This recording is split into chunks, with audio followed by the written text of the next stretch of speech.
Fala galera, seja muito bem-vindo ao meu canal e vamos falar sobre direito constitucional. No último vídeo nós lemos até o artigo 5º, inciso 40 e hoje nós vamos continuar com a leitura daí pra frente. Não se esqueça de se inscrever no canal, compartilhar para os seus amigos que também estão estudando sobre direito constitucional, não se esquecendo que eu não sou professor, não sou mestre em constitucional, mas estou aqui para ajudar a entender a matéria e ler e melhorar minha dicção nesse processo. Simbora galera, no próximo inciso. Bora! Inciso 41. A lei regulará a individualização da pena e adotará, entre outras, as seguintes: A. Privação ou restrição de liberdade. B. Perda de bens. C. Multa. D. Prestação social alternativa. E. Suspensão ou interdição de direitos. Eu falei em espanhol. Gente, isso aqui é o seguinte, esse inciso é importante, porque além da individualização da pena, ele traz aqui as outras modalidades de pena que existem. Privação ou restrição de liberdade, perda de bens, multa, prestação social alternativa e suspensão ou interdição de direitos. Essas aqui são as modalidades de pena previstas na Constituição para o direito penal, por exemplo, que abrange todas essas modalidades, beleza? Próximo. Inciso 47.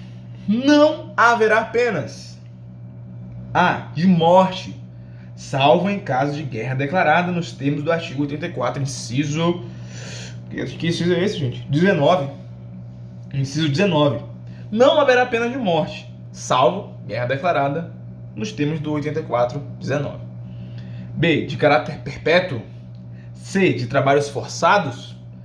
D. De banimento. E E. Cruéis.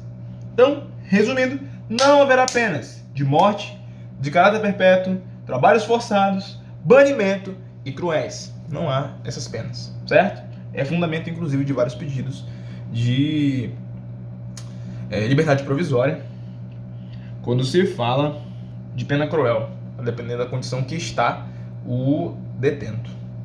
Isso. Entendeu? Próximo. Inciso 48. A pena será cumprida em estabelecimentos distintos, de acordo com a natureza do delito, a idade e o sexo do apenado.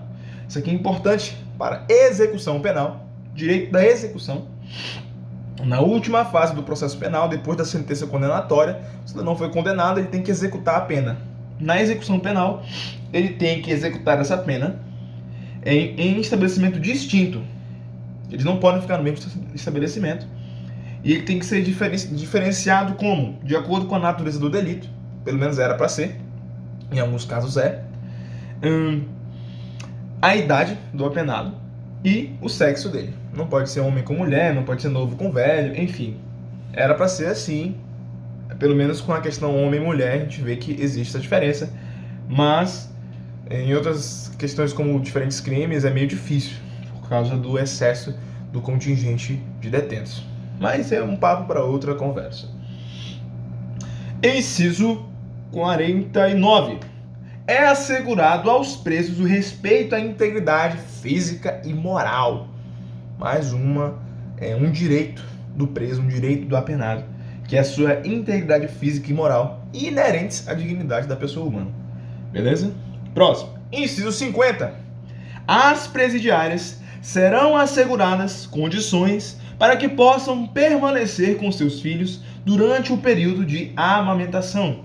Isso aqui de novo, execução da pena, execução penal. Isso aqui é um direito assegurado às presidiárias, que é de ficar com os seus bebês durante o período de amamentação. Próximo. Inciso 51. Nenhum brasileiro será extraditado, salvo ou naturalizado em crime comum, em caso de crime comum, praticado antes da naturalização, ou de comprovado envolvimento em tráfico ilícito de entorpecentes e drogas afins na forma da lei. Presta atenção, cidadão, isso aqui é questão de prova de concurso. Já fiz várias vezes esse tipo de questão. Vamos lá. Questão da extradição. Brasileiro é extraditado? Sim ou não? Depende. Se for um brasileiro nato, não. Se for brasileiro naturalizado, sim. Em quais hipóteses? Foco. Naturalizado em caso de crime comum praticado antes da naturalização ou comprovado envolvimento em tráfico ilícito de entorpecentes e drogas afins. Nesse caso, da leitura, percebe-se que não precisa ser antes ou depois da naturalização. Então, se um naturalizado está envolvido com tráfico de drogas, pode ser antes ou depois da sua naturalização, ele pode ser extraditado. Certo? Brasileiro nato não é extraditado. E o naturalizado, por se cometer crime comum antes da naturalização, ele pode. Próximo. Não será concedida extradição de estrangeiro por crime político ou de opinião. Porque o Brasil também tem que assegurar a liberdade, na realidade, a proteção ao asilo político. Então o Brasil não pode extraditar estrangeiro que está sendo perseguido por crimes de opinião, pela sua opinião, pela sua política, não pode. Então o Brasil não pode extraditar. Isso é uma segurança prevista na Constituição Federal. Beleza? Ficou meio embolado, mas espero que tenha dado para entender. Se não, coloca nos comentários. A gente comenta mais sobre isso. Próximo. Ninguém será processado, nem sentenciado, senão pela autoridade competente. Princípio do juiz natural. Que aqui é o seguinte: não posso criar um juízo do nada e dizer que ele vai ser condenado, processado perante um juiz que não é competente àquela questão, a matéria que a pessoa está envolvida, certo? Próximo, vamos lá.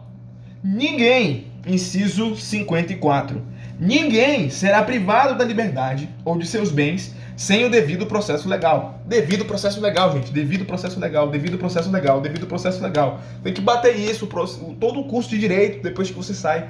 Ninguém pode ser privado da sua liberdade sem o devido processo legal. O processo é garantia. O processo é garantia. Garantia da dignidade da pessoa humana. No passado existia situações de condenações e o processo era viciado. Mas aqui fala, na nossa Constituição está: ninguém será privado de liberdade, nem sentenciado, será privado de liberdade ou de seus bens sem um devido processo legal. Próximo. Inciso 55. Aos litigantes, aqueles que estão em processo judicial ou administrativo, e aos acusados em geral, são assegurados o contraditório e a ampla defesa, com os meios e recursos a ela inerentes. Vamos lá, essa é a razão de ser do processo, é para garantir o contraditório e a ampla defesa. Eu venho com uma alegação e o Ministério Público volta. Contraditório. O Ministério Público vem com uma tese e eu venho como defesa, contraditório. Mas eu, como defesa, tenho um princípio, ampla defesa. Eu posso vir com várias teses para rebater as acusações do Ministério Público por causa do princípio da ampla defesa. Certo? Próximo. Com os meios e recursos a ela inerentes. Aí tem os recursos constitucionais e tem os recursos dos processos em si. Inciso 56. São inadmissíveis no processo as provas obtidas por meios ilícitos. Pega de novo para ti, processo penal. Esse aqui é o seguinte: provas obtidas por meios ilícitos, elas não podem ser utilizadas, porque elas são ilícitas. Tem um nome, eu sempre chamei de nome diferente, o professor sempre dizia, era a teoria da árvore do fruto envenenado. Eu chamava de teoria da árvore da maçã podre. Porque a partir do momento que a maçã estivesse podre, a prova é essa maçã podre. Se você colocar essa maçã podre junto de outras provas, você contaminaria as outras provas. Então, uma prova que está eivada de ilicitude, ela não pode ser usada. E as dela decorrentes também não podem ser usadas. Tem as exceções do processo penal, que a gente vai conversar mais lá para frente, se vier o caso. Mas é aqui que está a previsão constitucional dessa questão das provas ilícitas. Vamos para o próximo. Vamos lá. Inciso 57. Ninguém será considerado culpado até o trânsito em julgado da sentença penal condenatória. Ninguém será considerado culpado até o trânsito em julgado. Quando você é considerado culpado para a Constituição Federal? Depois do trânsito em julgado. Até lá, você está sendo processado, você é réu. Próximo. Inciso 58. O civilmente identificado não será submetido à identificação criminal, salvo nas hipóteses previstas em lei.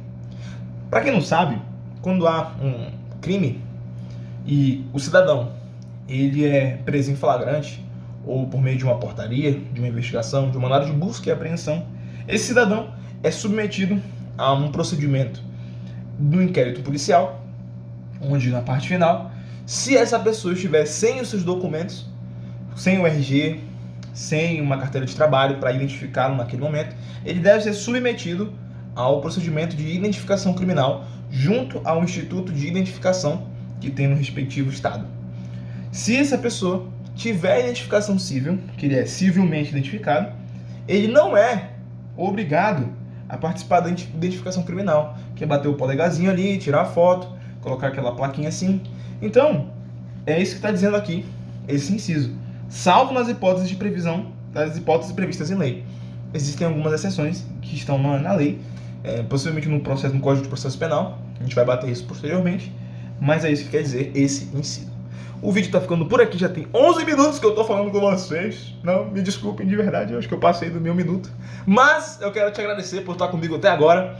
Se inscreve no canal, compartilha pros amiguinhos que a gente vai continuar na nossa missão, que é estudar o direito constitucional. E vamos com tudo, porque foguete não tem ré. Simbora, galera! Próximo vídeo.